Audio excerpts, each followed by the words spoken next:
Good morning, કેમ છો બધા? રામ રામ બધાને. ઘણા દિવસ પછી વ્લોગ આવી રહ્યો છે, વચ્ચે કામ હતું એટલા માટે. હવે આ છે આપણો ડ્રેગન ફ્રૂટ.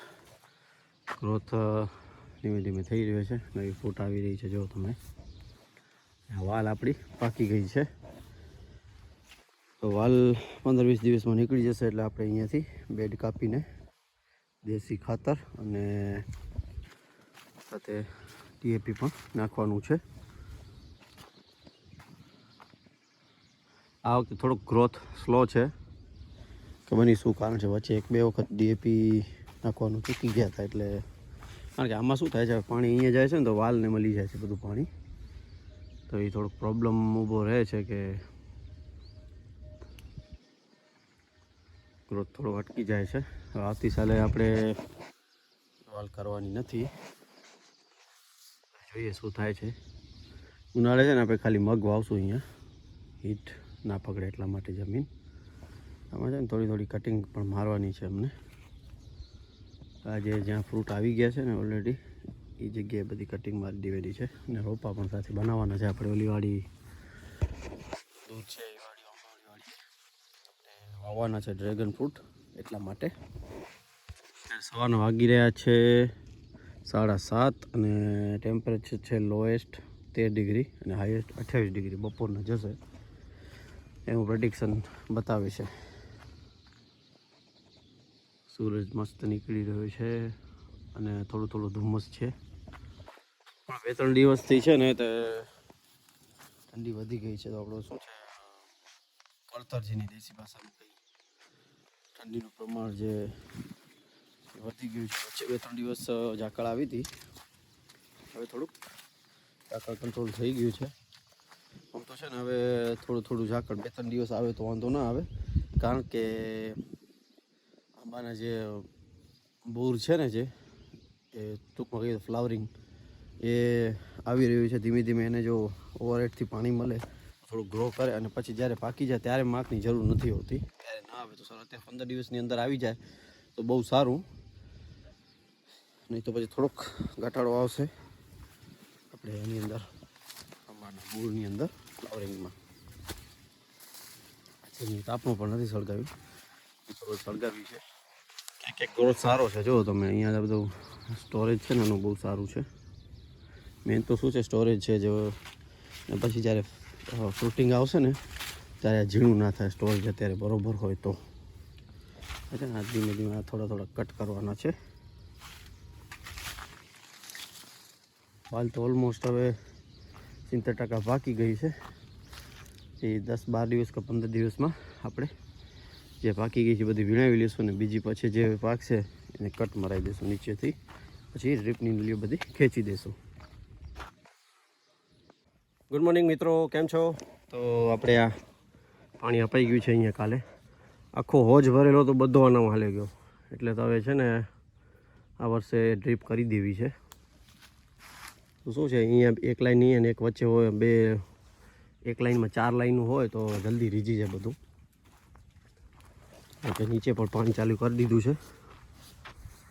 બાબુ કાકા આપણા વાળે ફાટી ગયું. બાબુ કાકા ભરાયેલું નહીં ઓલામાં.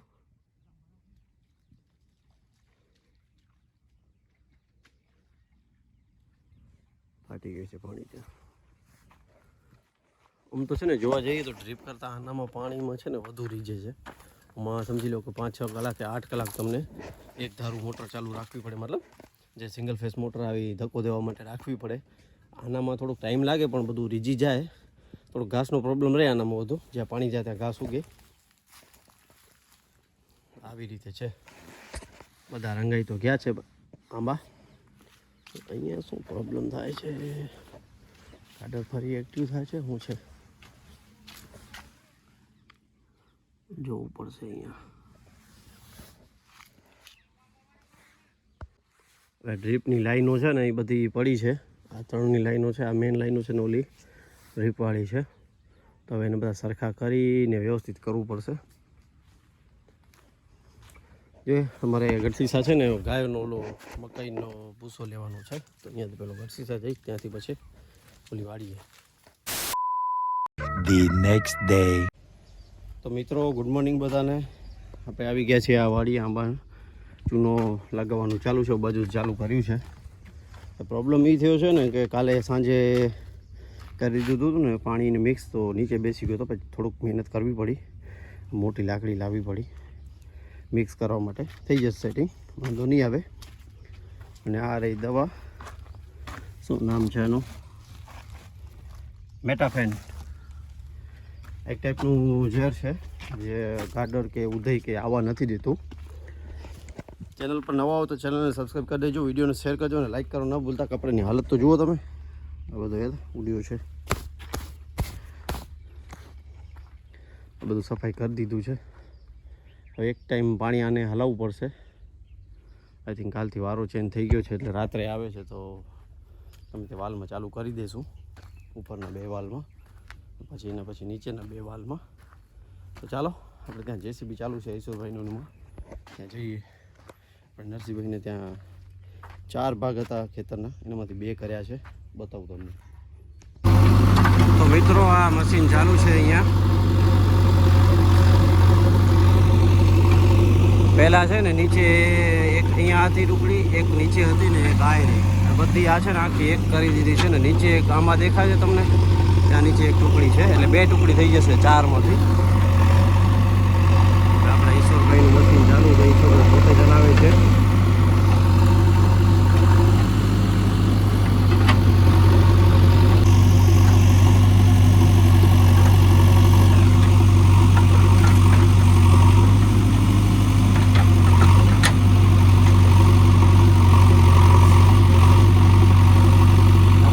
જોઈ શકો છો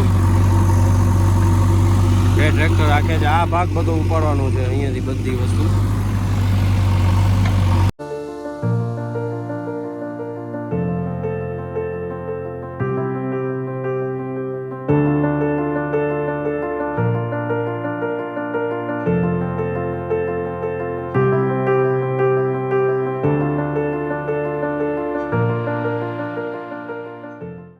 તો મિત્રો આપણે આ દર્શકભાઈના દાડમ છે, નાખી દીધા છે. જો અંદર આમાં શું છે, સનલાઇટ સનબર્ન જે કહેવાય ને એના કારણે આ ઢાંકે છે. માલ બહુ સારો લાગેલો છે.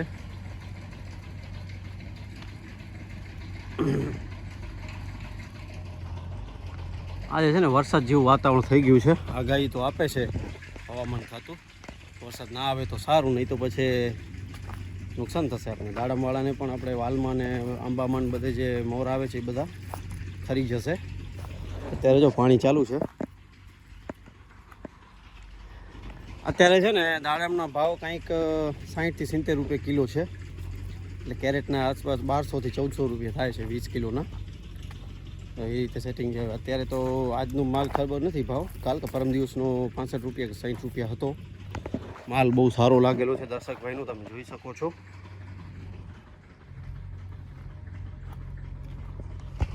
આપણે એક સ્પેશિયલ વિડીયો બનાવશું, દર્શકભાઈનું ઇન્ટરવ્યૂ લઈશું, માલ લેવા માટે શું શું મહેનત કરી છે, શું બધું છે, આ તમે જોઈ શકો છો. આપણે હાર્વી ફાર્મ નર્સરીમાં એનું સ્પેશિયલ અઠવાડિયાની અંદર જ ઇન્ટરવ્યૂ વચ્ચે લેવો હતો, પણ હવે ટાઈમ નથી મળ્યો એટલે થયું નથી.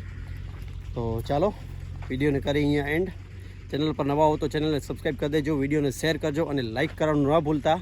તો બધાને રામ રામ, જય શ્રી રામ.